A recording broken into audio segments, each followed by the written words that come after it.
Baik teman-teman, kali ini saya akan memenuhi salah satu permintaan subscriber yang meminta untuk mentutorialkan atau ingin tahu cara memasang gacun yang benar pada power supply yang mengalami kerusakan. Nah, ini untuk semua saja yang belum tahu, saya akan kasih tutorialnya, terutama untuk pemula yang ingin tahu bagaimana cara memasang gacun yang aman atau benar. Sebetulnya sudah banyak di YouTube cara mentutorialkan memasang gacun seperti ini, tapi jarang sekali yang memberikan penjelasan fungsi kabel, fungsi komponen atau cara kerjanya dan lain-lain. Nah, di sini saya akan mencoba, sepengetahuan saya akan saya jelaskan.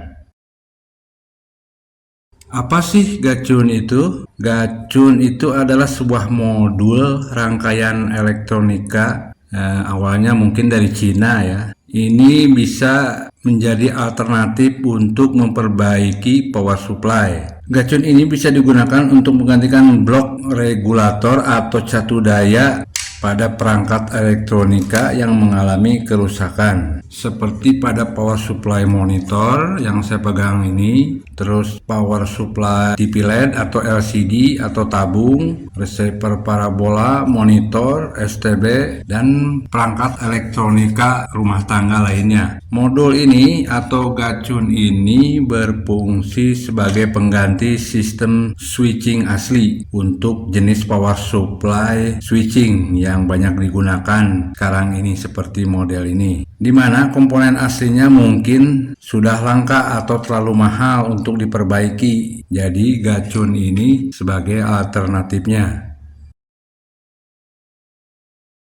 Jenis gacun itu banyak ya teman-teman, bisa dibedakan berdasarkan kategorinya. Pertama, kategori berdasarkan jumlah kabel. Semakin banyak kabelnya, semakin rumit cara kerjanya, tapi kelebihannya semakin bagus. Semakin sedikit, semakin sederhana, dan semakin beresiko jika digunakan pada power supply yang bermasalah. Kedua, berdasarkan daya wattnya gacun itu digunakan. Nah, apa artinya daya wattnya? Artinya gacun itu bisa digunakan untuk perangkat elektronika yang besar atau yang kecil daya wattnya.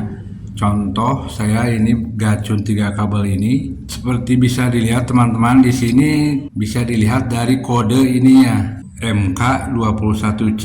Semakin nilainya semakin besar, berarti gacun itu semakin bisa digunakan untuk perangkat TV yang dayanya besar. Contoh ini 21C bisa digunakan untuk perbaikan power supply pada TV tabung 21 inch ke bawah. Jika lebih besar ukuran TV-nya, maka di sini akan semakin besar juga, misalnya 29C. Berarti bisa digunakan pada TV yang punya ukuran 29 inch. Nah, seterusnya seperti itu. Jadi ini berdasarkan nilai dayanya. Nah, nilai dayanya itu bisa ditentukan oleh yang namanya komponen ini. Ini adalah MOSFET. Semakin nilai ampernya besar, semakin kuat, semakin besar perangkat yang diperbaikinya. Jadi bisa digunakan untuk perangkat yang dayanya watt besar juga, dinilai atau ditentukan oleh MOSFET ini. Ampernya semakin besar, nilai ampernya semakin kuat.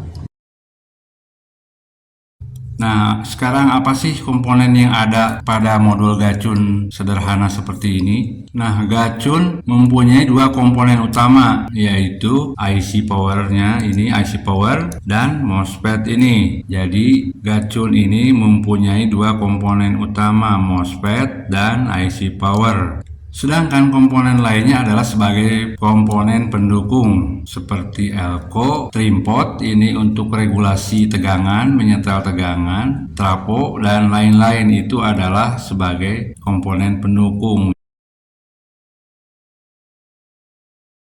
Ngomong-ngomong, apa sih fungsinya IC power dan MOSFET ini? MOSFET ini bertindak sebagai switching, atau kalau kita analogikan, MOSFET ini seperti saklar listrik di rumah, namun secara elektrik, bukan secara manual. Nah, inilah fungsinya gacun itu, untuk meng-on-off-kan tegangan pada power supply. IC ini sebagai untuk pengatur tegangan. Jadi MOSFET ini dikendalikan oleh ini. Tanpa dikendalikan ini, MOSFET tidak akan jalan. Jadi ini sebagai otaknya. IC power pengendali semua tegangan yang mengatur. Nah, komponen lain sebagai pendukungnya adalah ini teman-teman, trim pot. Trim pot ini adalah untuk mengatur besaran tegangan. Jadi diatur tegangannya nanti oleh trim pot ini. Khusus untuk gacun 3 kabel ya. Nah, pertanyaannya, kapan gacun bisa digunakan atau harus digunakan pada power supply? Pertama, rusak atau hilang atau sudah tidak diproduksi lagi oleh pabriknya, artinya tidak ada di pasaran. Kedua, untuk menghemat biaya dan waktu. Jadi, kalau teman-teman pusing memperbaiki power supply, kita harus membeli komponen aslinya, sedangkan yang aslinya sepertinya ada tetapi mahal, biayanya tidak sepadan. Gacun inilah sebagai alternatifnya, bisa lebih cepat, pertolongan instan, katakanlah seperti itu. Karena gacun ini harganya tidak mahal, jadi bisa menghemat biaya dan menghemat pengeluaran uang untuk membeli komponen yang aslinya. Selanjutnya, gacun digunakan jika power supply yang akan kita perbaiki mengalami kerusakan parah, misalkan terbakar atau semua sudah hangus. Selama ada tegangan di elko besar ini, meskipun ini hangus atau hancur, gacun bisa digunakan. Misalkan hangus, kena petir, otomatis semua komponen akan rusak, terbakar. Nah, selama tegangan di sini ada, gacun itu bisa dipakai sebagai penggantinya untuk menghidupkan kembali power supply. Bekerja dengan modul power supply perlu kehati-hatian karena berhubungan dengan tegangan tinggi, yaitu tegangan listrik PLN. Jangan sentuh kaki elko besar ini dengan tangan meskipun kabel listrik telah dicabut karena masih menyimpan tegangan tinggi. Gunakan lampu bohlam biasa 100 watt. Ingat, lampu bohlam biasa, bukan lampu jenis LED. Pasang kabel secukupnya seperti ini, lalu sentuhkan ke masing-masing kaki elko besar ini. Maka lampu akan menyala sebentar lalu mati. Itu tandanya tegangan pada elko ini sudah terbuang. Selanjutnya kita bisa bekerja dengan aman. Ingat selalu buang sisa tegangan pada elko besar tadi ketika kabel colokan listrik sudah dicabut. Syarat wajib memakai gacun itu, nah pertama, gacun itu tidak bisa digunakan pada sembarang power supply ya, hanya bisa untuk power supply yang berjenis switching atau SMPS switching. Contohnya seperti ini, switching itu artinya yang memakai transistor MOSFET seperti ini, bertrapo kuning biasanya. Kalau power supply yang konvensional atau yang jadul seperti ini tidak bisa menggunakan pakai gacun, karena sekarang power supply jenisnya rata-rata switching modelnya memakai MOSFET dan trapo kuning ini, baik pada televisi atau alat elektronika lain, gacun bisa digunakan. Kedua, gacun hanya bisa digunakan jika ada kerusakan pada power supply di area primer. Nah, bagi teman-teman yang belum tahu, area primer itu area colokan listrik ini. Ini yang saya garis hitam ini adalah area primer. Di luar garis ini adalah area sekunder, jadi tidak bisa digunakan jika ada kerusakannya di bagian sekunder. Jadi gacun ini khusus untuk perbaikan di area primer. Nah, untuk memperbaiki power supply yang rusak di area primer ini, teman-teman wajib, yaitu dua komponen yang wajib dilepas. Pertama yaitu IC power. Nah, di balik ini IC powernya, posisi letaknya di bawah. Nah, ini yang ada di area primer, ingat ya, yang ada di area primer ini adalah area primer. Perhatikan garis ini, saya sudah beri tanda yang hitam-hitam putus ini ke sini. Kalau dibalik seperti ini, nah IC primer ada di bawahnya, bisa diletakkan di atas, bisa di bawah. Dan satu lagi, MOSFET atau transistor MOSFET ini wajib dilepas. Nah, selanjutnya yang wajib teman-teman ketahui sebelum memasang gacun ini, bagian sekunder juga harus dipastikan tidak ada yang rusak komponennya atau normal, terutama dioda ini. tak ada gunanya memasang gacun meskipun area primer sudah normal. Jika di sininya, di area sekundernya ada masalah, tetap saja tidak akan hidup power supply ini. Jadi pastikan dulu area sekundernya tidak ada yang terbakar, komponennya intinya harus normal, terutama dioda-dioda ini. Selanjutnya yang paling penting, nah ini teman-teman, syaratnya harus ada tegangan 300 volt lebih pada dua kaki elko besar ini. Jika tidak ada, maka gacun tidak akan bisa hidup. Saya akan contohkan ya teman-teman. Kita ukur tegangan yang ada di kaki besar ini. Oke teman-teman, sudah saya nyalakan power supply-nya. Kita ambil tester digital, kita posisikan pada angka pada mode DC. Ini mode DC di sini ya. Nah, kita posisikan pada angka 1000 volt DC, angka paling tinggi ya. Nah, perhatikan teman-teman, kaki elko besar ini harus ada tegangan sebesar 300 volt lebih. Nah, yang hitam sentuhkan ke kaki negatif elko, yang merah ke kaki positif elko. Perhatikan pada testernya. Teman-teman bisa lihat terukur 322 volt DC. Nah, tegangan ini harus ada jika ingin memasang gacun untuk alternatif perbaikan ini, antara 300 sampai 320. Oke teman-teman, saya akan praktekkan cara memasang gacun dengan benar dan aman pada power supply yang mengalami kerusakan di bagian primer. Sebelumnya saya mohon maaf karena saya tidak bisa mempraktekannya pada power supply yang rusak. Tapi jangan khawatir, saya akan pasang cara memasang beserta fungsi dan jalurnya, kabelnya kemana saja yang harus dipasang. Jadi nanti saya tidak akan melepas MOSFET transistor ini dan IC power ini. Oh ya teman-teman, kenapa saya menggunakan gacun jenis ini? Ini saya gunakan karena pertama ini murah, gacunnya cuman paling mahal 15.000 lah. Kedua, gacun ini banyak digunakan untuk memperbaiki power supply pada TV LCD atau jenis power supply switching lainnya. Juga lebih modern, lebih bagus daripada gacun yang 3 kabel seperti ini. Jadi teman-teman kalau mau memperbaiki power supply, saya sarankan menggunakan gacun 5 kabel ini. Banyak orang menyebut ini adalah gacun 5 kabel karena menggunakan 5 kabel dengan warna berbeda. Ada juga yang menyebutnya gacun STR. Ya itu tidak masalah karena soal penyebutan, tapi rata-rata orang menyebutnya adalah gacun 5 kabel atau nama teknisnya adalah CA888. Teman-teman bisa dilihat di sini kodenya. Ini adalah nama teknis untuk gacun seperti ini, C88. Oke, terlihat kan ya? Oke teman-teman, sudah saya pasang seperti ini gacunnya. Ini anggap saja power supply rusak ya, bagian primernya. IC-nya anggap saja rusak, IC asli pada power supply ini. Saya gantikan dengan gacun ini. Oke, saya akan terangkan ya satu persatu. Anggap saja ini MOSFET sudah dilepas ya, jangan dipasang seperti ini. Kalau dipasang gacun seperti ini, anggap MOSFET dan IC power dilepas. Ini anggap sudah dilepas IC power dan MOSFET. Nah, sekarang kita mulai dengan kabel hijau. Kabel hijau ini dihubungkan ke tegangan 300 volt tadi yang pernah kita ukur di kaki positifnya.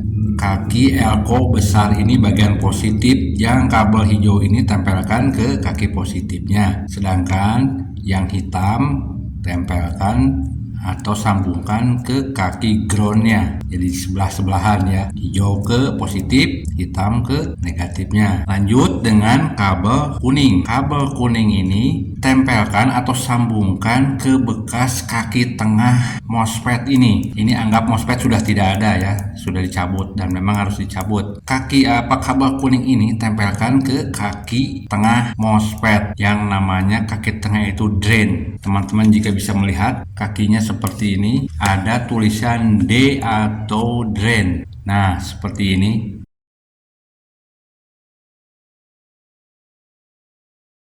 ini adalah kaki drain, jadi tempelkan bekas kaki tengah ini yang kuning, ini dilepas ya. Kemudian lanjut dengan kabel merah, tempelkan atau sambungkan ke kaki positif elko kecil ini. Setiap power supply SMPS ini ada elko kecil ini, ukurannya 50 volt, biasanya 50 volt, ke kaki positifnya yang merah ini. Nah, jika dibalik seperti ini, saya tempelkannya ke kaki positif, bagian positifnya. Nah, seperti ini teman-teman bisa lihat negatif, maksudnya positif, tanda positif ini. Nah, merah ini ke kaki positif elko kecil ini.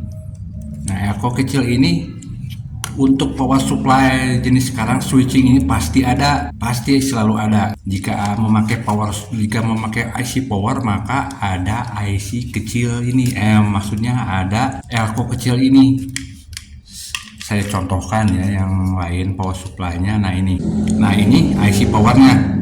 Nah ini kaki maksudnya elko kecil ini selalu ada dekat IC power karena dikasih daya oleh elko ini bagian VCC-nya. Nah, kaki VCC elko IC power ini menyambung ke kaki positif elko ini. Jadi ini dayanya dipasok oleh oleh elko ini, IC power ini. Sama juga dengan yang ini. Nah, itu akan selalu ada ya. Elko kecil ini yang berdekatan biasanya tidak terlalu jauh dengan IC powernya, karena ini akan menyambung bagian PCC atau PDD pada IC power ini, menyambung ke bagian positif elko kecil ini. Nah, merah tempelkan ke kaki positif elko kecil ini. Terakhir, kabel putih tempelkan atau sambungkan ke kaki optocoupler kaki nomor 4. Teman-teman jika bisa lihat di sini kaki nomor 4-nya saya balikan seperti ini. Nah, ini adalah kaki nomor 4. Nah, 1 di bawah, 2 di atas, 3 ini 4. Nah, ini 4 tempelkan kaki kabel putih ini ke nomor 4. Tapi sebelum menempelkan kabel putih ini, jalur nomor 4 ini harus diputus, teman-teman. Jadi harus diputus. Jadi di sini kan ada jalurnya ya, teman-teman. Nanti nyambung ke sini, lalu nyambung ke IC power ini. Nah, diputus di sini, diisolasi. Jadi yang digunakan itu kabel putih itu ke kaki nomor 4 tanpa tersambung ke yang lain. Jadi tersambung hanya ke kabel putih gacun ini. Jadi dipotong di sini jalurnya. Nah, ini saya contohkan, saya tidak bisa memotongnya ya, teman-teman. Tapi teman-teman jika memasang kabel putih ini harus dipotong jalur ini yang menuju IC ini atau menuju komponen lain, pokoknya dipotong jalurnya. Jadi tidak menyambung kemana-mana kaki nomor 4 ini. Nah, itu pertama. Kedua, pastikan kaki nomor 3 optocoupler ini menyambung ke ground primer. Jadi harus menyambung ke kaki ground. Kalau tidak menyambung, teman-teman bisa potong kakinya nomor 3 seperti yang ini di jalur, lalu pasang kabel, sambungkan ke kaki negatif elko besar ini pada kaki negatifnya. Nah, ini kaki negatifnya. Nah, ini di sini, ini positif, ini negatif. Nah, tempelkan ke sini, langsung ke sini pakai kabel atau ke sini, ini jalurnya yang negatif. Pokoknya harus menempel ke negatif. Mau ke sini boleh, langsung mau ke jalurnya. Yang penting nyambung ke negatifnya. Hitam ini ke kaki nomor 3 dan merah ke kaki negatif elko besar. Nah, ini teman-teman, perhatikan. Dia akan berbunyi dan indikator lampu menyala. Nah, harus menyala seperti ini. Oke, teman-teman, paham ya?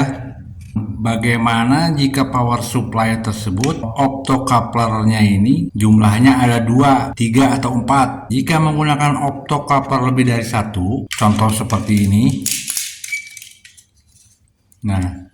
Nah ini teman-teman, ini adalah optocoupler power supply yang menggunakan optocoupler. Nah, kabel putih gacun itu tempelkannya di mana? Di kaki nomor 4 yang optocoupler yang mana? Yang atas atau yang bawah? Teman-teman bisa mentrace atau melacaknya dengan cara seperti ini. Patokannya adalah di bagian sekunder. Nomor 1 dan 2 itu di bagian sekunder, sedangkan nomor 3 dan 4 di bagian primer. Nah, ini batasnya kan. Nah, ini bagian primer IC power, ini bagian sekunder. Kaki yang ada di bagian sekunder ini antara 1 dan 2 ini akan terhubung ke yang namanya IC TL431. Nah, belum diketahui kaki yang mana, nomor 1 atau kaki nomor 2. Jika terhubung dengan IC TL431 ini, berarti optocouple itulah yang kaki nomor 4-nya harus dipasangi kabel warna putih dari gacun.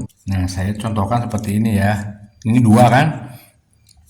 Nah, jika saya dibalik seperti ini, nah optocouple yang nomor 1 atau nomor kaki nomor 2 yang terhubung ke namanya IC TL431. Nah, kalau ini IC TL431 itu bentuknya SMD atau kecil seperti ini. Saya sudah cek, berarti optocouple yang ini, yang di bawah ini, nomor 1 atau nomor 2-nya terhubung ke kaki IC. Nah, ini yang nomor ini, teman-teman.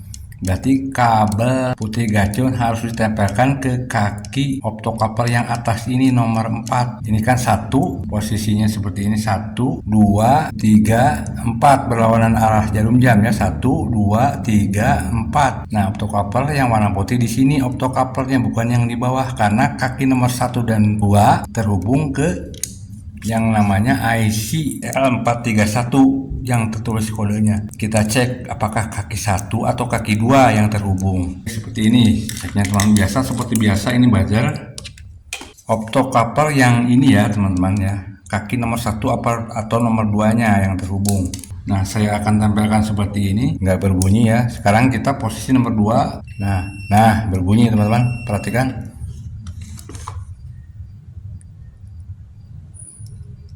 Nah, salah satu IC TL431 kakinya terhubung ke nomor 2 optocouple ini. Nah, berarti optocouple ini yang di bawah ini nih yang dipakai untuk kaki, bukan di nomor 2 ini ya, di nomor 4-nya. Nah, optocouple ini. Berarti kaki nomor 4-nya ini yang di sini. Karena ini 1, 2, 3, 4 di sini. Jadi kabel putih itu di sini, bukan optocouple yang bawah ini. Nah, itulah menentukan kaki nomor 4 optocouple yang mana jika optocouple-nya ada 2 atau 3. Nah, cara menentukannya seperti itu. Untuk gacunnya sendiri, posisinya harus ditempatkan ke heatsink, ditempelkan ke sini teman-teman. Nah, di sini ada lubang, ini ada aluminium pendingin untuk mendinginkan MOSFET ini. Nah, biasanya banyak lubang, tempelkan di sini. Nah, seperti ini jadinya, posisinya nempel ke heatsink atau pendingin ini. Gunanya untuk apa? Untuk mendinginkan IC yang ada pada gacun ini. Nanti kan kalau sudah bekerja, IC ini akan menghasilkan panas. Jadi untuk membuang panas, tempelkan ke heatsink agar panasnya terbuang, tersalurkan, agar gacun ini lebih awet nantinya. Oke, seperti itu saja. Nah, teman-teman, jika sudah terpasang seperti ini, pastikan dulu, cek semua sambungannya apakah sudah benar. Jangan dulu dipasang ke perangkat elektronikanya. Kita akan tes dulu. Nah, bagaimana cara mengetesnya? Cara mengetesnya gampang teman-teman, sediakan bohlam 40 ke atas, bisa 60 watt, bisa 100 watt seperti ini. Ini bohlam pijar ya, bukan bohlam lampu LED. Gunakan lampu bohlam seperti ini, lampu pijar. Untuk mengetesnya, cari yang namanya fuse atau sekring. Nah, kalau yang sudah saya pasang gacun ini, sekringnya saya bulat seperti ini ya teman-teman nih. Nah, ini jenis sekring yang bulat. Nah, ini dilepas, ini kaki 2. Nah, seperti ini. Kalau dibalik, nah seperti ini, gelombang tandanya sekring. Nah, ini dilepas 2 nih. Lalu sambungkan bohlam yang sudah dipasang ini, kabel ini seperti ini ke masing-masing kaki tadi, kaki bekas sekring tadi. Nah, seperti ini teman-teman, pasangkan. Ini dilepas ya, dilepas komponen sekring ini. Setelah itu lalu baru nyalakan. Nah, sekringnya yang umum seperti ini ya, Kalau tadi bulat punya saya itu yang power supply ini. Nah, sekringnya seperti ini yang biasa yang umum. Ini lepas sekringnya seperti ini. Lalu bekas kakinya yang dua ini. Nah, ini dua pasang kabel dari masing-masing bohlam tadi. Nah, seperti ini. Pasang seperti ini di sini. Dan ini di sini seperti ini. Disolder ya teman-teman. Nah, setelah itu baru nyalakan.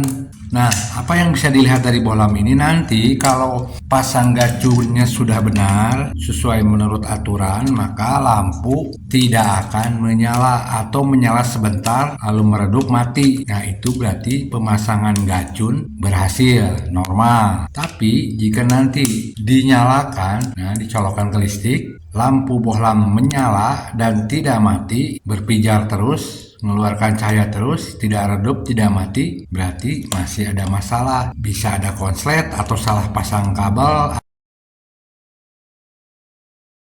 Nah, sekarang cara kerjanya bagaimana sih gacun ini? Saya akan terangkan secara simpel atau sederhana saja ya. Cara kerja gacun ini, kabel hijau dan hitam ini adalah untuk menghidupkan gacun pertama kali atau startup. Ini tegangan 300 volt ya besar. Selanjutnya akan diambil alih oleh kabel merah ini. Ini adalah tegangan 12-18 volt yang dihubungkan ke kaki positif aku kecil ini yang tadi saya terangkan. Nah, ini adalah untuk memasok daya gacun ini agar hidup. Setelah startup di sini 300 volt lalu diambil alih oleh kabel merah ini, dipasok dayanya antara 18 volt sampai 20. Maksudnya 12 volt sampai 18 volt. Lalu kabel kuning ini adalah terhubung ke drain, ke bekas kaki drain ini. Nah, fungsinya apa? Ini adalah untuk menginduksi sinyal magnetik atau gelombang magnetik yang ada di trafo ini. Jadi kalau dinyalakan terjadi induksi di sini, artinya akan mengeluarkan gelombang sinyal. Nah, jika sudah terjadi gelombang dan sinyal tadi, maka akan menghidupkan seluruh power supply ini. Maka tegangan-tegangan di sini akan hidup, akan keluar di elko, di dioda ini. Nah, ini adalah sebagai switching untuk menghidupkan atau menginduksi sinyal gelombang yang ada di sini, agar di sini tegangan outputnya keluar semua. Nah, untuk kabel putih yaitu berguna sebagai tegangan regulasi, artinya tegangannya diatur agar supaya tidak melonjak naik ataupun turun terlalu jauh, jadi diatur atau dipantau oleh optokabel ini. Nah, melalui kabel ini agar tegangannya stabil jika kondisi standby, tidak melonjak ya. Nanti kalau melonjak akan merusak gacunnya atau komponen itu sendiri yang ada di power supply-nya. Inilah gunanya kabel putih ini, untuk mengontrol tegangan yang ada di sekunder ini, dideteksi oleh kabel putih ini agar selalu lancar, selalu tegangannya tetap, tidak naik turun. Seperti itu saja teman-teman, sederhananya cara gacun bekerja itu.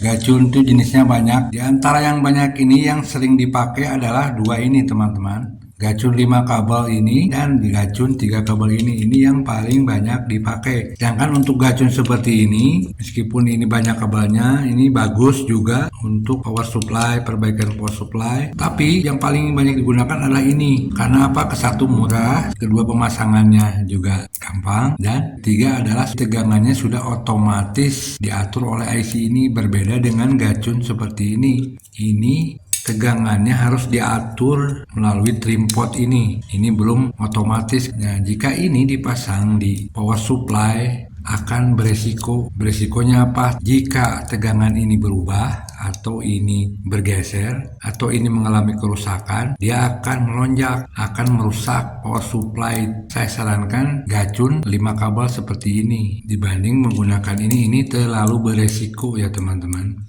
Itulah tutorial cara pemasangan gacun 5 kabel ini untuk memperbaiki power supply yang mengalami kerusakan di bagian primernya. Jika ada pertanyaan, silahkan tulis di komentar, dan mohon maaf jika ada kekurangan, ada kesalahan, bisa Anda koreksi di komentar. Jika teman-teman sedang memperbaiki perangkat elektronika di rumah, teman-teman boleh bergabung ke channel saya ini. Tinggal klik saja tombol gabung bergabung di bawah video. Nah, jika sudah tergabung, saya akan berikan nomor WA. Nanti saya akan bimbing apa yang sedang perbaiki teman-teman. Seperti itu teman-teman, belajar servis minimal bisa buat servis buat sendirilah. Oke, itu saja. Semoga bermanfaat.